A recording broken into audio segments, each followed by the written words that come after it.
YouTube channel Saturday with V90 पर। दोस्तों हम मैथ में चक्रवर्ती ब्याज पढ़ रहे हैं।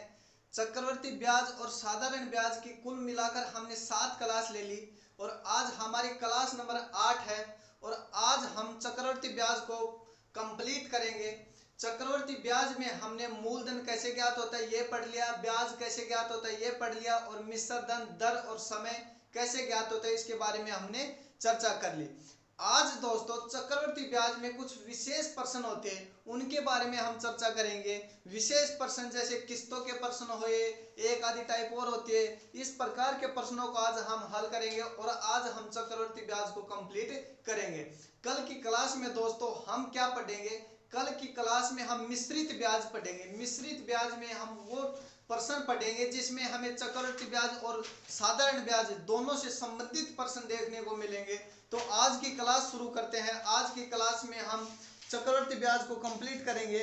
आज की क्लास का पहला प्रश्न दिया हुआ है दोस्तों कि अशोक ने 210 रुपए की राशि के रूप में लिए।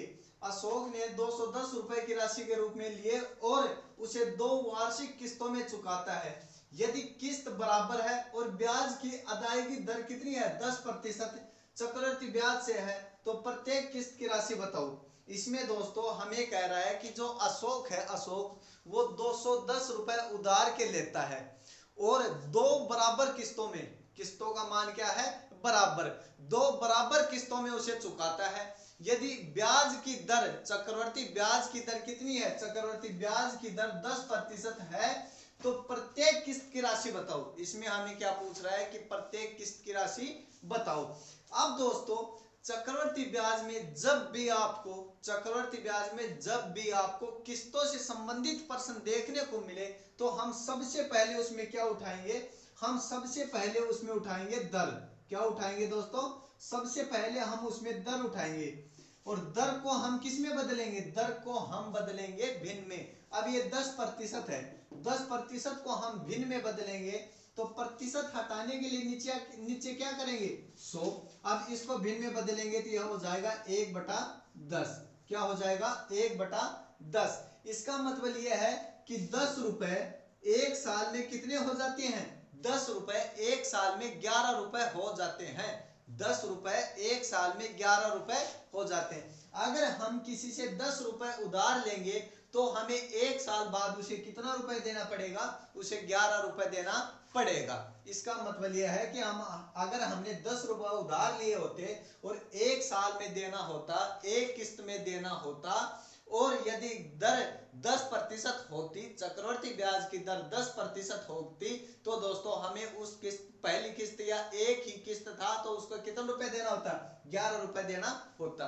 यहां तक करने के बाद अब आपको यह देखना है कि आपको कितना समय दिया हुआ या कितना समय या कितनी किस्त दी हुई है।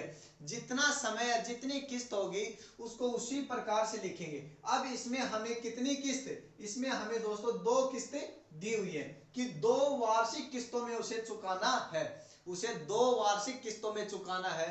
तो दोस्तों जब 2 किस्तों तो पहली तो हमें इस प्रकार लिखना है, पहली 10 11 और दूसरी 2 किस्तों तो दूसरी किस्त इसका वर्ग करेंगे, इसका वर्ग कितना हो जाएगा 100, इसका करेंगे कितना हो जाएगा 121।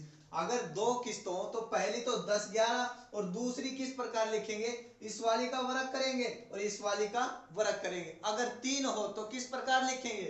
3 किस्त हो तो इसका कर देंगे कितना? ये हो जाएगा 1000 और ये कितना हो जाएगा 1331। मेरे कहने का मतलब यह है जैसे जैसे किस्त बढ़ेगी वैसे वैसे इसके ऊपर घात लगती जाएगी और वो बढ़ती जाएगी। जैसे एक किस्त होती तो 10 11, अगर 2 होती तो 100 121, 3 होती 1000 1331 और 4 होती तो 10 को 4 बार गुणा करेंगे वो आएगा और 11 को 4 बार गुणा करेंगे वो आएगा। अब आप समझ गए होंगे कि किस्तों के प्रश्न को हम किस प्रकार से करेंगे। अगर एक किस्त होगी तो उसको इस प्रकार, 2 किस्त होगी तो इनका वर्ग करेंगे, 3 होगी तो इनका घन करेंगे, 4 होगी तो घात 4 लगा के लिखेंगे और 5 होगी तो घात 5 लगाकर लिखेंगे। जितनी भी किस्त हो उसको इसी प्रकार से करेंगे। अब इतना करने के बाद क्या करना है दोस्तों?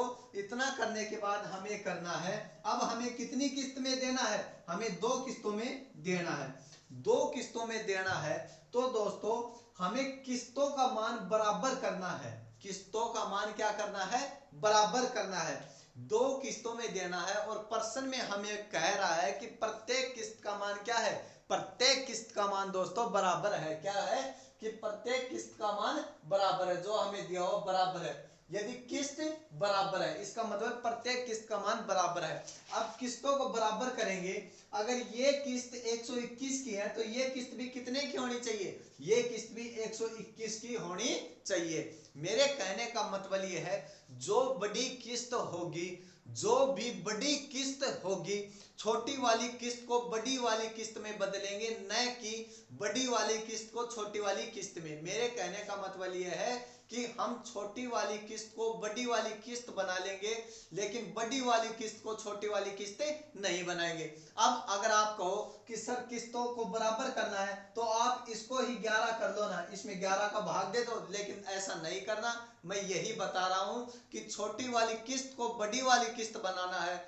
न कि बड़ी वाली किस्त को छोटी वाली किस्त। अब इसको बराबर किस्त बनाना है तो इसको किससे गुणा करना पड़ेगा, इसको 11 से गुणा करना पड़ेगा। तो कितना हो जाएगा 121। ये कितना होगा 121, ये किस्त भी 121 की और ये किस्त भी 121 की, दोनों किस्त बराबर हो गई। अब इसको हमने 11 से गुणा किया तो इसको भी किससे गुणा करना पड़ेगा, इसको हमने 11 से गुणा किया तो इसको भी किससे गुणा करना पड़ेगा 11 से। ये कितना हो जाएगा, ये हो जाएगा 110 और ये कितना है 100। इधर वाले को हमें क्या करना है, इधर वाले को जोड़कर लिखना है, कितना 210। इधर वाले को हमें क्या करना है, जोड़कर लिखना है। जैसे ये 10 11 था पहले, यहाँ ये 10 मूलधन और किस्त कितने की हो जाती 11 रुपए की, 2 है तो 100 121। अब किस्त हमने बराबर की तो इसको 11 से गुणा करना पड़ा, तो इसको 11 से गुणा किया तो इसके साथी को भी किससे गुणा करना पड़ेगा, 11 से गुणा करना पड़ेगा, जो कि हमने कर दिया। और फिर इधर जो गुणा करने के बाद आया 110 और ये कितना है 100, इनको हमें जोड़कर लिखना है। ये इधर आ जाएगा हमारा मूलधन, इधर आ जाएगा हमारा मूलधन, और जो इधर आएगा, जो नीचे वाली सबसे बड़ी किस्त होगी वो हमारी आएगी एक किस्त का मान। क्या आएगा, किस्त, एक किस्त का मान आएगा। अब बताओ आप, अगर दोस्तों 210 रुपए मूलधन है तो एक किस्त का मान कितना होगा, 210 रुपए मूलधन है तो एक किस्त का मान होगा 121 रुपए, एक किस्त का मान 121 रुपए होगा। अब हमें देखना है कि मूलधन हमें कितना दिया हुआ है, या हमने उसने कितने रुपए उधार लिए 210। ये आपका भाग बहुत बढ़िया है कि जितना मूलधन हमारा आया उतना ही उस पर्सन में दिया हुआ है, तो हमारा फाइनल उत्तर आ गया कितना 121। प्रत्येक किस्त का मान कितना होगा, प्रत्येक किस्त का मान होगा 121 रुपए, 121 रुपए प्रत्येक किस्त का मान होगा। अब देखो दोस्तों 121 रुपए एक किस्त का, 2 किस्त का कितना हो जाएगा 242 रुपए। उसने लिए कितने 210 रुपए और उसने चुकाए कितने 242 रुपए। तो वे जो बाकी रुपए बच गए कितने रुपए 32 रुपए उसने किसके दिए, 32 रुपए उसने ब्याज के दिए। तो ये हमारा फाइनल उत्तर आ गया कितना 121 रुपए प्रत्येक किस्त का मान होगा। किस्तों से संबंधित एक और प्रश्न करेंगे, उसमें आपको और भी अच्छी तरीके से सीखने को मिलेगा, वो प्रश्न और देखते हैं। हाँ तो दोस्तों किस्तों के प्रश्न में, चक्रवृद्धि ब्याज के किस्तों के प्रश्न में हमें प्रश्न नंबर 2 दिया हुआ है कि मिंटू ने 6800 रुपए उधार के लिए, जिनका ब्याज सहित 2 समान वार्षिक किस्तों में, इसमें कह रहा है कि मिंटू ने 6800 रुपए उधार के लिए जिनका ब्याज सहित 2 समान वार्षिक किस्तों में भुगतान किया। यदि वार्षिक रूप से संयोजित ब्याज की दर 12.5% है तो प्रत्येक किस्त की राशि बताओ। इसमें दोस्तों हमें कह रहा है कि मूलधन कितना है, मूलधन है दोस्तों 6800 रुपए जो उसने उधार लिए, दर कितनी है, दर है दोस्तों 12.5% और किस्त कितनी है, और किस्त टोटल है 2। इसमें हमें कह रहा है कि मूलधन 6800 रुपए है, दर कितनी है 12.5 और किस्त कितनी है 2। अब हमें मालूम है कि चक्रवृद्धि ब्याज में ये किस्तों से संबंधित प्रश्न है, तो इस प्रकार के प्रश्नों को हम किस प्रकार से करते हैं। पहले प्रश्न मैंने आपको बताया कि चक्रवृद्धि ब्याज से संबंधित कोई भी प्रश्न हो और किस्तों से संबंधित प्रश्न हो तो उसमें हम क्या करते हैं, उसमें हम सबसे पहले दर को उठाते, दर कितनी है 12.5%। प्रतिशत हटाने के लिए नीचे क्या करेंगे 100, प्रतिशत हटाने के लिए नीचे 100, और एक पॉइंट के बाद एक अंक पॉइंट हटाने के लिए नीचे एक जीरो। अब इसको काटो, 25 25 चौके 25 पंजे 125 और 25 चौके 100, 1/8 ये तो आएगा 1/8। अब 8 रुपए होते मूलधन तो एक किस्त होती हमारी 9 रुपए की। अगर 8 रुपए हमने उधार लिए होते तो एक किस्त में ही अगर उसे देना होता तो उसे हम कितने रुपए देते 9 रुपए देते। लेकिन अब हमें देखना है कि किस्त कितनी है, किस्त है दोस्तों 2। कितनी किस्त है, किस्त है दोस्तों 2। तो अब 2 है तो ये कितना हो जाएगा 64 और ये कितना हो जाएगा 81, यही तो होगा। मैंने आपको बताया 2 है तो नीचे उनका वर्ग करेंगे, 3 है तो यहां था उनका घन, यहां था उनका घन। और अगर 4 किस्त होती तो 8 की घात 4 जो होगी वो यहाँ आएगी और 9 की घात 4 होगी वो यहाँ आएगी। इस प्रकार आपको करना है। अब ये बताओ 2 किस्त है, 2 किस्त हमने लिख ली, लेकिन हमें किस्त क्या करनी है, किस्त हमें बराबर करनी है। तो बराबर करनी है तो इसको क्या करेंगे 9 से गुणा। अब ये भी कितना हो जाएगा 81, ये किस्त भी 81 की, ये किस्त भी 81 की। अब इसको हमने 9 से गुणा किया तो इसको भी किससे गुणा करना पड़ेगा 9 से। जब इसको हमने 9 से गुणा कर दिया तो इसके साथी को भी किससे गुणा करना पड़ेगा 9 से। 8 को 9 से गुणा करेंगे तो 72 और ये कितना है 64। अब इनको हमें क्या करना है जोड़ना है। ये मूलधन 72 रुपए है और ये मूलधन 64 रुपए, दोनों मूलधन को जोड़ेंगे तो कितना आएगा 136 रुपए। अगर हमने 136 रुपए उधार लिए होते तो ये हमारा आ गया मूलधन, क्या आ गया मूलधन। और ये 81 जो है ये 81 कोई सी मान लो, ये 81 आए, ये 81, ये 81 हमारी एक किस्त है, ये 81 हमारी एक किस्त है और ये 136 हमारा मूलधन। अब हमें पर्सन में जो भी दिया हुआ हो उसके नीचे वही रखना है। हमें पर्सन में क्या दिया हुआ है, हमें पर्सन में दोस्तों दिया हुआ है मूलधन कितना 6800 रुपए। तो मूलधन के नीचे कितना लिखेंगे 6800 रुपए मूलधन लिख देंगे। और पूछ रहा है क्या है प्रत्येक किस्त की राशि, तो किस्त के नीचे लिखेंगे x, यही तो लिखेंगे और क्या कर देंगे क्रॉस गुणा। अब 136 गुणा होगा x से और 6800 गुणा होगा 81 से। कैसे 6800 गुणा 81 बटा 136, 136 गुणा होगा x से और 81 गुणा होगा 6800 से। अब इसको काटते हैं, इसको काटेंगे तो 4 3 12 4 चौक 16, 4 एकम 4 4 सत्तू 28, ये 17 एकम 17 और 17 दूनी 34, ये आ जाएगा कितना 50। अब इसको गुणा करेंगे 81 को 50 से गुणा करेंगे तो आएगा ये कितना हमारा 4050। कितना आएगा दोस्तों प्रत्येक किस्त का मान कितना होगा 4050, जो कि हमारा फाइनल उत्तर आ गया कितना 4050 हमारा फाइनल उत्तर होगा। अब आप समझ गए होंगे, एक बार फिर बता देता हूं कि चक्रवृद्धि ब्याज में जब भी किस्तों से संबंधित प्रश्न आए और प्रत्येक किस्त का मान बराबर हो तो हम क्या करेंगे, हम दर को उठाएंगे और दर को भिन्न में बदलेंगे। भिन्न में बदलेंगे तो जो नीचे वाला आएगा वो हमारा होगा मूलधन और ऊपर वाला आएगा वो उसके ऊपर होगा ब्याज।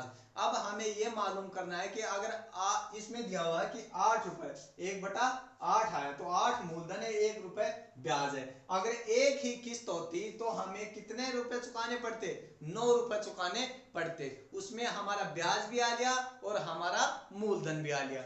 एक किस्त होती तो हम 9 रुपए देते, लेकिन 2 किस्त है तो 2 किस्त है तो क्या करना पड़ेगा इधर वाले का वर्ग हो जाएगा और नीचे इधर वाले का वर्ग हो जाएगा। 64 81 3 होता तो यहाँ आ जाता 512, यहाँ 729, ऐसे लिखना होता है। और हमें फिर ये करने के बाद हमें करना है किस्त बराबर करनी है। हमें क्या करनी है किस्त बराबर करनी है, जो कि हमें प्रश्न में कहा गया है कि प्रत्येक किस्त का मान बराबर है। तो यहाँ 81 रुपए की किस्त है और यहाँ किस्त कितने की है 9 रुपए की। तो 9 रुपए वाली किस्त को हम बराबर करेंगे तो क्या करेंगे 9 से गुणा करेंगे तो क्या आ जाएगा 81। जब इसको हम 9 से गुणा करेंगे तो इसके साथी को भी 9 से गुणा करेंगे। जब इधर गुणा करने के बाद जो आए उन दोनों को जोड़ना है। जैसे यहाँ आया 72 और ये पहले है 64, दोनों को जोड़ेंगे तो ये आएगा हमारा मूलधन और जो ये 81 है ये किस्त।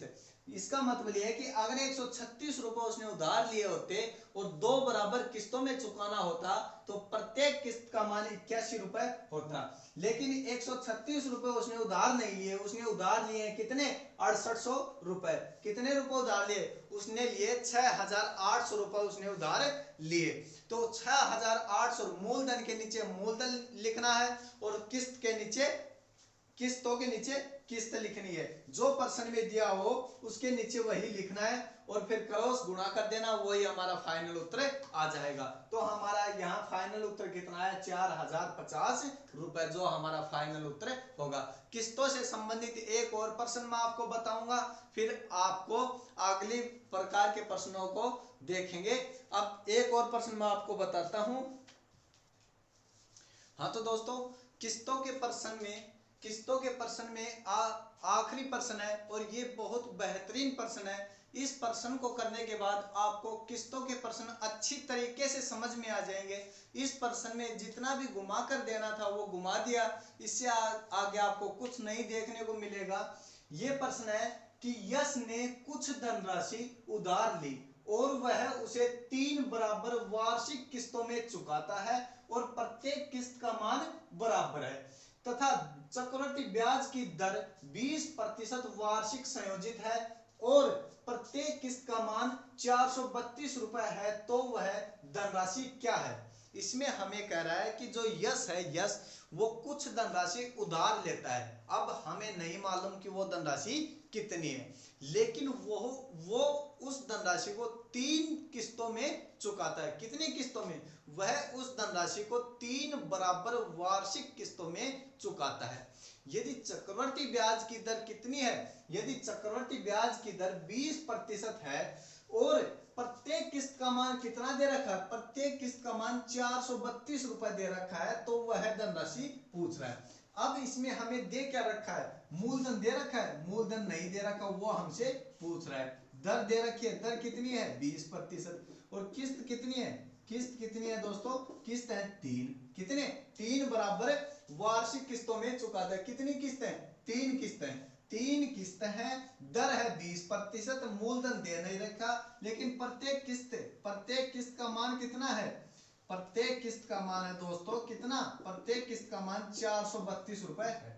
या तो हमें ये देगा प्रश्न में या ये देगा। ये तो हमेशा ही देगा आपको कि कितनी किस्त है और कितनी दर है, ये तो हमेशा देगा। लेकिन इन दोनों में से आपको एक ही देखने को मिलेगा, या तो मूलधन दे देगा या दे देगा प्रत्येक किस्त की राशि दे देगा। हमें पिछले 2 प्रश्नों में मूलधन मिल रहा था और इस प्रश्न में हमें मिल रहा है प्रत्येक किस्त की राशि कितनी है? 432 रुपए। अब कर देंगे, जब भी चक्रवृद्धि ब्याज में किस्तों से संबंधित प्रश्न आता है तो मैंने आपको बताया हमें सबसे पहले क्या करना होगा। हमें दोस्तों सबसे पहले दोस्तों ये करना होगा कि दर को उठाना होगा। क्या करना होगा? हमें सबसे पहले दर को उठाना होगा। दर को उठाएंगे, दर है 20%, प्रतिशत हटाने के लिए नीचे आएगा 100। अब इसको बदलेंगे तो आ जाएगा 1/5। अब इसका मतलब ये हुआ, अगर 5 रुपए मूलधन होते तो उसे 6 रुपए देने पड़ते। अगर एक ही किस्त देनी होती तो उसे 5 रुपए की जगह कितने देने होते? 6 रुपए देने होते। लेकिन अब वही बात मैंने आपको बताया कि इस प्रश्न में आपको बहुत कुछ नया देखने को मिलेगा। लेकिन पिछले 2 प्रश्नों में हमने देखा कि केवल 2 किस्तों में चुका रहा था। इस बार हमें 3 किस्त दे रखी है। कितनी? 3। तो 3 किस्त है तो 3 बार लिख देंगे। किस तरीके से? अब दूसरी बार ये हो जाएगा 25, ये हो जाएगा 36, तीसरी बार ये हो जाएगा 125 और ये हो जाएगा 216। यही तो होगा दोस्तों। मैंने आपको बताया जैसे जैसे किस्त बढ़ेंगी, जो पहली संख्या है उसके ऊपर उतनी ही घात लगती जाएंगी और वो हम लिखते रहेंगे।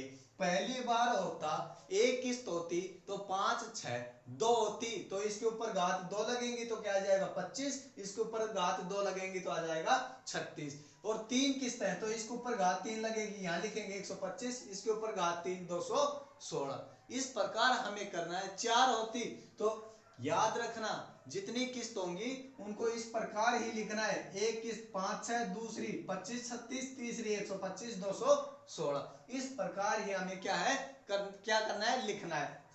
हमने 3 किस्तों में ये चुकानी है, 3 किस्त हमने लिख दी, लेकिन प्रत्येक किस्त का मान क्या है, प्रत्येक किस्त का मान बराबर है।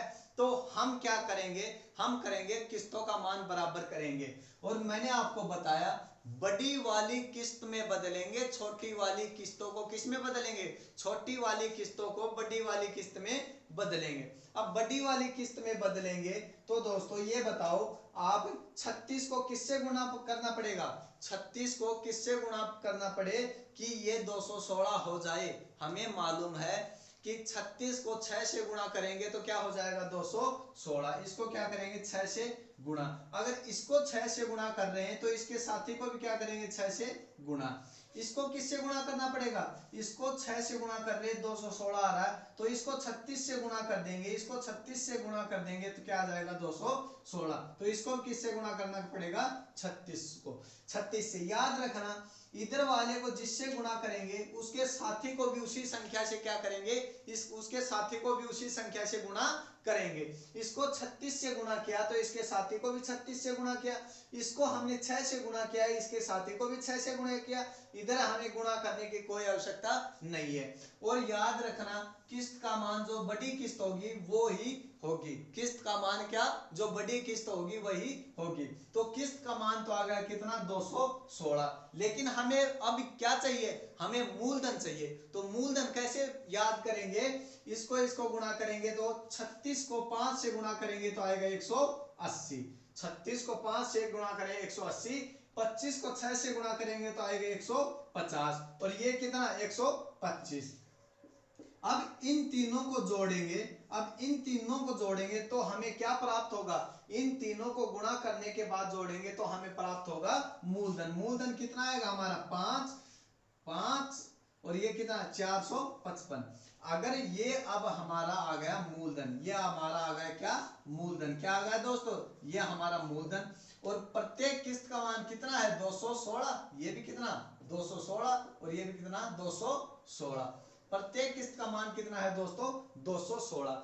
अब इसका मतलब ये है अगर हमारे पास 455 रुपए मूलधन होता और 3 बराबर वार्षिक किस्तों में 20% वार्षिक चक्रवर्ती ब्याज की दर से अगर हमें वह राशि चुकानी होती, क्या कि 455 रुपए अगर हमने किसी से उधार लिए होते और उसे 3 बराबर वार्षिक किस्तों में चुकाना होता और ब्याज की दर होती 20%, तो प्रत्येक किस्त का मान कितना होता दोस्तों 216 रुपए। कितना होता दोस्तों 216 रुपए, जो कि हमें पर्सन में प्राप्त हुआ है। लेकिन हमें जो कि हमें इससे प्राप्त किससे दर से प्राप्त हुआ है, लेकिन हमें पर्सन में क्या दिया हुआ है, पर्सन में प्रत्येक किस्त की राशि कितनी दी हुई है 432। अब जो राशि दी हुई है उसी के नीचे वही रखेंगे, जो राशि दी हुई है उसी के नीचे वही रखेंगे। अब हमें क्या दिया हुआ पर्सन में किस्त की राशि, तो किस्त के नीचे रख देंगे कितना 432, और पूछ रहा क्या वह धनराशि उसके नीचे रखेंगे x और क्या कर देंगे क्रॉस गुणा। अब 432 गुणा होगा दोस्तों 455 से और 216 गुणा होगा x से 216x। अब इसको 216 दूनी कितना होता है 432, 432 और इसको करेंगे 455 को 2 से गुणा करेंगे, 455 को 2 से गुणा करेंगे तो हमारा उत्तर आएगा 910 रुपए। वह धनराशि कितनी आएगी 910 रुपए, जो कि हमारा फाइनल उत्तर आ गया कितना 910 रुपए। किस्तों के पर्सन चक्रवर्ती ब्याज में किस्तों के पर्सन बहुत हार्ड होते हैं, लेकिन हमने इसका छोटे से छोटा जो तरीका होता है वो आपको बताया। इससे आसान तरीका और कोई नहीं हो सकता। अब ये समझना आपकी जिम्मेवारी है, आप इसको समझोगे या नहीं समझोगे। हमारा काम बताने का था, हमने बहुत आसान भाषा में बहुत आसान तरीके से आपको ये बता दिया, और किस्तों के जितने प्रकार के प्रश्न होते हैं हमने आपको बता दिया। अब आपकी जिम्मेवारी है इसको याद रखना। तो किस्तों के प्रश्न हमारे कंप्लीट हुए। अब और जिस प्रकार के प्रश्न होते हैं चक्रवर्ती ब्याज में वो देखते हैं। अब अगला प्रश्न देखेंगे। हाँ तो दोस्तों क्वेश्चन नंबर 4 हमें दिया हुआ है कि कोई धनराशि निश्चित वार्षिक ब्याज की दर से 3 वर्षों के बाद 18,600 रुपए और 6 वर्षों के बाद 27,900 रुपए हो जाती है। तो वह राशि क्या है? ये दोस्तों चक्रवृद्धि ब्याज में इस तरह के प्रश्न कई बार पूछ लिए जाते हैं कि कोई धनराशि 3 वर्ष में ये हो जाती है और 6 वर्ष में, जैसे इसमें दिया 3 वर्ष में 18,600 रुपये हो जाती है और दोस्तों 6 वर्ष में 27,900 रुपये हो जाती है। 27,900 रुपये हो जाती है। कितनी? 3 वर्ष में दोस्तों हो जाती है 18,600 रुपये और 6 वर्ष में हो जाती है 27,900 रुपये। तो जब इस प्रकार के प्रश्न देखने को मिले कि दोनों बार हमको क्या मिले कि दोनों बार हमें केवल मिश्र धन ही मिले, दोनों बार मिश्र धन ही मिले। याद रखना इस प्रकार के प्रश्नों की एक छोटी सी ट्रिक है कि दोनों बार मिश्र धन ही मिले और समय का अंतर दोगुना हो, जैसे 3 का दुगुना 6, समय का अंतर दोगुना हो।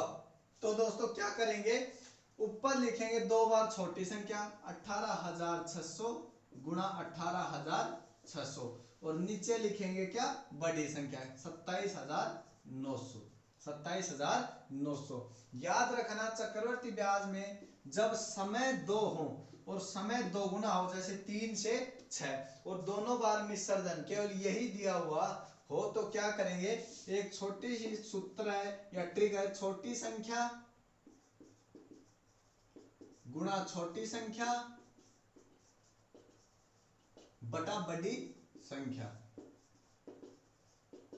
क्या है दोस्तों, छोटी संख्या गुणा छोटी संख्या बटा बड़ी संख्या। कब?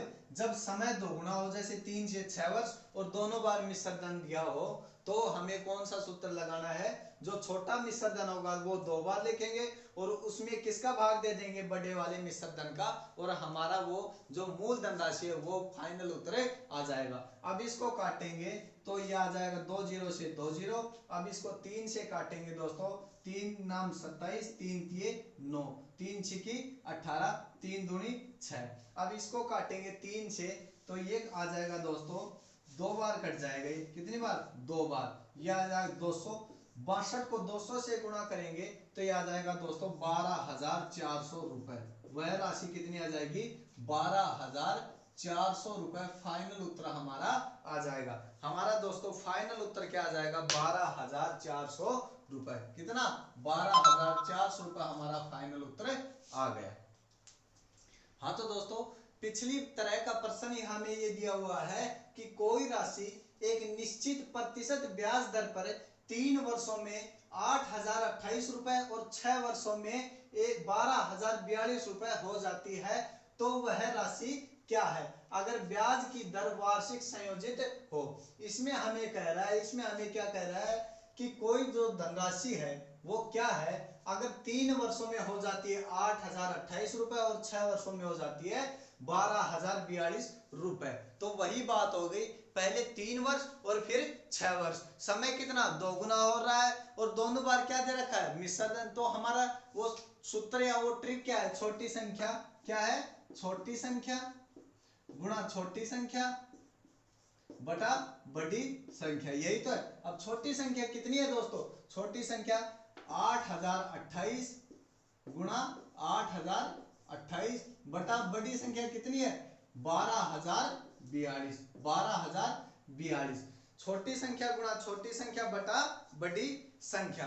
अब दोस्तों इसको हम काटेंगे, अब इसको काटेंगे कितने, इसको 2 से काटो, इसको 200 काट, 2 से 0, ये आ जाएगा 6 0 2 1, ये आ गया। अब इसको काटेंगे 4 0 1 4। अब इसको फिर काटो, इसको 8 से इसको काटेंगे तो ये हमारा फाइन, इसको आप काट लेना, हमारा काटने के बाद हमारा फाइनल उत्तर आएगा दोस्तों 5352 रुपए। काटने के बाद हमारा फाइनल उत्तर आएगा 5352 रुपए। वह धनराशि कितनी है, 5352 रुपए, जो कि हमारा फाइनल उत्तर है। इसको काटेंगे तो आएगा 5352 रुपए।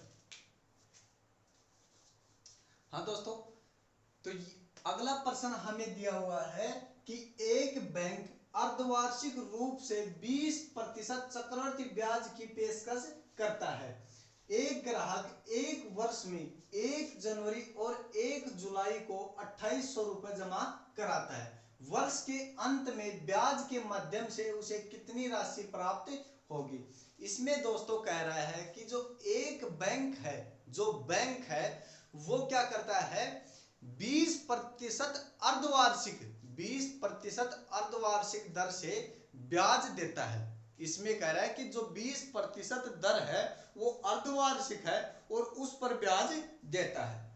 आगे कह रहा है कि जो एक ग्राहक है वो 1 जनवरी और 1 जुलाई को 2800 रुपए जमा कराता है। इसका कहने का मतलब यह है कि जो एक ग्राहक है वो 1 जनवरी को 2800 रुपए जमा कराता है और फिर 1 जुलाई को 2800 रुपए जमा कराता है। इसका मतलब ये हुआ 2800 1 जनवरी से और कितने 1 जनवरी से और 30 जून तक रहे। इसका मतलब 6 महीने ये रहे और 6 महीने अगले रहेंगे 2800। तो उसने कुल कितने रुपए जमा कराए ये बताओ आप। उसने कुल दोस्तों 5600 रुपए जमा करा दिए। एक साल में कितना जमा कराया उसने, 5600 रुपए जमा करा दिए।